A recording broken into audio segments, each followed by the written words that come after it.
अस्सलाम वालेकुम, welcome to the channel mix zone. आज का जो टॉपिक हम पढ़ने जा रहे हैं वो है गैसेस का एक्सचेंज ह्यूमंस में। पिछली वीडियोस में हमने देखा कि गैसेस का एक्सचेंज कैसे होता है प्लांट्स के अंदर, और बेसिकली जो गैसेस का एक्सचेंज है वो है क्या। आज हम देखेंगे कि एनिमल्स और ह्यूमंस में कैसे होता है। ह्यूमंस में और एनिमल्स में एक स्पेशल सिस्टम मौजूद होता है जिसको कहते हैं रिस्पायरेटरी सिस्टम। रिस्पायरेटरी सिस्टम में दो पार्ट्स आ जाएंगे, एक वो पार्ट जिसमें एयर एंटर होगी और सेकंड वो पार्ट जिसमें एयर की प्रोसेसिंग होगी। रिस्पायरेटरी सिस्टम को हम दो पार्ट्स में डिवाइड कर लेते हैं। सबसे पहला पार्ट जिसमें एयर एंटर होगी और ट्रैवल करेगी उसको कहते हैं, उस पार्ट को कहेंगे हम एयर पैसेज वे। सेकंड नंबर पे जहाँ पे प्रोसेसिंग होगी इस एयर की उसको कहेंगे लंग्स। हम जो आज डिस्कस करने वाले हैं वो है सिर्फ एयर पैसेज वे। एयर पैसेज वे के पार्ट्स देख लेते हैं कि एयर पैसेज वे को कितने पार्ट्स में डिवाइड किया गया है। तो इसके 5 मेन पार्ट्स हैं। एयर पैसेज वे में बाहर से इन्वायरमेंट से एयर एंटर होगी, फिर ट्रैवल करती हुई हमारे लंग्स तक पहुंचेगी। पार्ट्स के नेम देखते हैं। नेज़ल कैविटी सबसे पहला पार्ट जहां से शुरू होती है, एयर पैसेज वे जहाँ से शुरू होता है वो है नेज़ल कैविटी। नेज़ल कैविटी की प्रेजेंस बता देती हूँ, कहाँ पे प्रेजेंट होता है ये नेज़ल कैविटी। ये हमारी नोज़ के अंदर प्रेजेंट होती है नेज़ल कैविटी। उसके बाद सेकंड नंबर पे है फीरेंक्स, फिर थर्ड नंबर पे है लेरेंक्स। लेरेंक्स के बाद ट्रेकिया, ट्रेकिया के बाद है ब्रोंकाई। ब्रोंकाई देन एंटर हो जाते हैं लंग्स के अंदर, जो कि आज की वीडियो का पार्ट नहीं है। फर्स्ट नंबर पे हम देखेंगे नेज़ल कैविटी को। नेज़ल कैविटी मैंने आपको बताया कि नोज़ के अंदर प्रेजेंट होती है। नोज़ के अंदर एक कैविटी प्रेजेंट होती है जिसको हम कहते हैं नेज़ल कैविटी।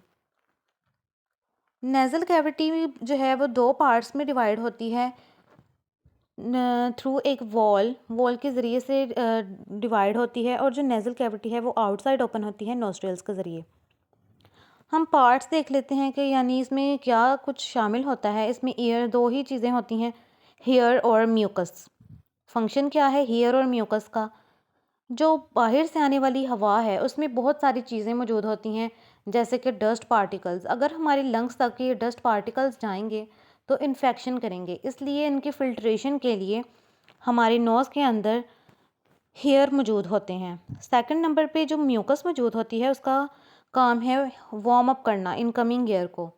देखें, जो बाहर का टेम्परेचर है वो हमारे इंटरनल टेम्परेचर से बिल्कुल डिफरेंट होता है, इसलिए जो बाहर से आने वाली हवा है उसका टेम्परेचर भी मुख्तलिफ हो सकता है।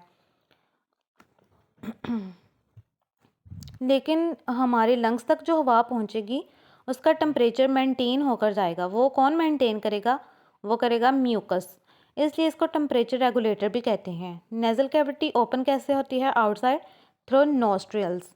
हमारे नथने नोस्ट्रिल्स मौजूद होते हैं जिसके ज़रिए से नेज़ल कैविटी आउटसाइड ओपन होती है। उसके बाद देखते हैं कि सेकंड नंबर पे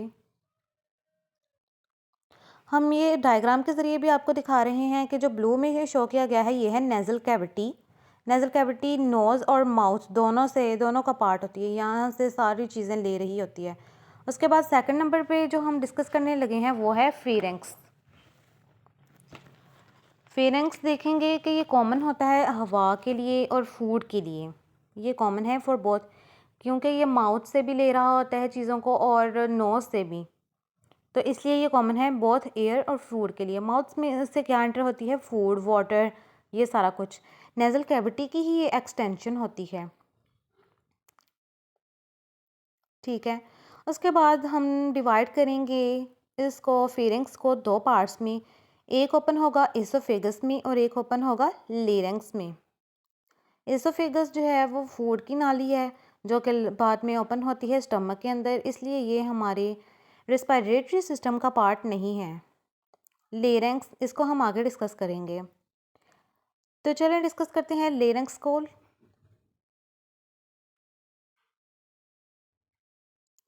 लेरेंक्स जिसका सेकंड नेम है वॉइस बॉक्स।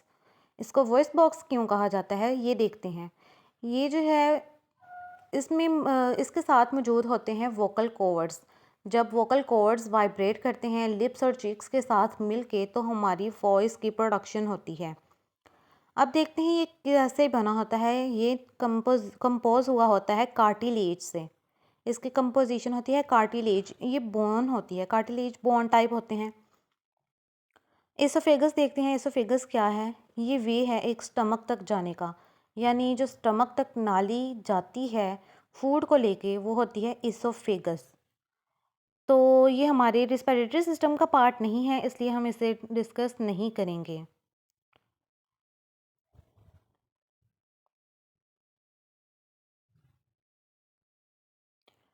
सेकंड नंबर पे जो देखते हैं ग्लोटस।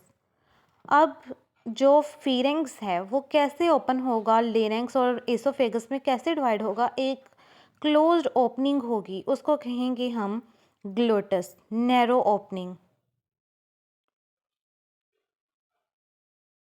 ग्लोटस कहेंगे इसको, एक नैरो ओपनिंग।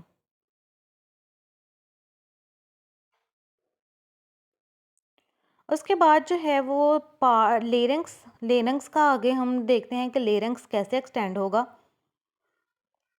लेरिंग्स एक्सटेंड होगा ट्रेकिया में, जो कि हमारा पार्ट है रिस्पिरेटरी सिस्टम का। ट्रेकिया को हम कहते हैं विंड पाइप। कंपोजिशन देखते हैं कि ये सी शेप्ड कार्टिलेज से बना होता है। यहाँ पे सी शेप्ड कार्टिलेज क्यों प्रेजेंट होते हैं? ताकि जो विंड पाइप है आपस में कोलैप्स ना कर जाए, ये आपस में जुड़ ना जाए। ठीक है, इसका फंक्शन भी यही है कि ये प्रिवेंट करता है फ्रॉम कोलैप्सिंग।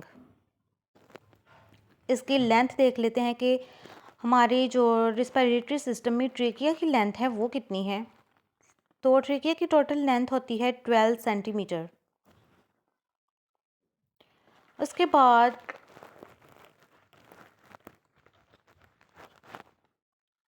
ट्रेकिया के बाद हम आपको यहाँ पे दिखाते हैं, ये फेरिंग्स है। उसके बाद ये ग्लोटस, ये देखें, ये ओपनिंग जो है ये है ग्लोटस। उसके बाद ये ओरल कैविटी और नेज़ल कैविटी जो ओपन होती है फेरिंग्स में। फेरिंग्स के बाद देखें ग्लोटस, और ग्लोटस जो है वो ग्लोटस जो है फिर डिवाइड हो रहा है, डिवाइड कर रहा है फेरिंग्स को लेरिंग्स में, और ये आगे एक्सटेंड हो रही है ट्रेकिया में। फिर ये लंग्स आ जाते हैं। लंग्स में मौजूद होते हैं एल्वियोलर डक्ट, और एल्वियोलर डक्ट के फिर ब्लड सप्लाई भी इसको देनी है तो वेन्स और आर्टरीज, और फिर आगे ये एक्सटेंशन हो जाती है कैपिलरीज के अंदर। ये सारे एल्वियोलाई मौजूद होते हैं इधर। ओके, उसके बाद जो हम देखेंगे कि इस ब्लड सप्लाई कैसे होती है, पल्मनरी आर्टरी होती है। पल्मनरी आर्टरी हमारे बॉडी की वाहद आर्टरी है जिसमें डीऑक्सीजनेटेड ब्लड मौजूद होता है। ये क्या करता है कि जो हार्ट का डीऑक्सीजनेटेड ब्लड है वो लंग्स में एंटर होता है, और फिर एल्वियोलाई के लेवल पे ऑक्सीजनेशन होने के बाद लंग्स से ये ब्लड लीव कर जाता है। इसको लेके कौन जाता है? Pulmonary when. Pulmonary when oxygenated blood को वापस हार्ट तक लेके जाती है।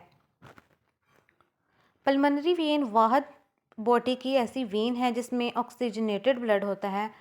वरना हम देखते हैं कि जो बाकी आर्टरीज़ हैं और वेंस हैं, आर्टरीज़ में ऑक्सीजनेटेड और वेंस में डीऑक्सीजनेटेड ब्लड प्रेजेंट होता है। तो ये थी आज की हमारी वीडियो। उम्मीद है कि आपको हमारी वीडियो पसंद आई होगी। अगर आपको किसी भी किस्म का कोई क्वेश्चन हो तो आप कमेंट बॉक्स में ज़रूर पूछें। अल्लाह हाफिज़।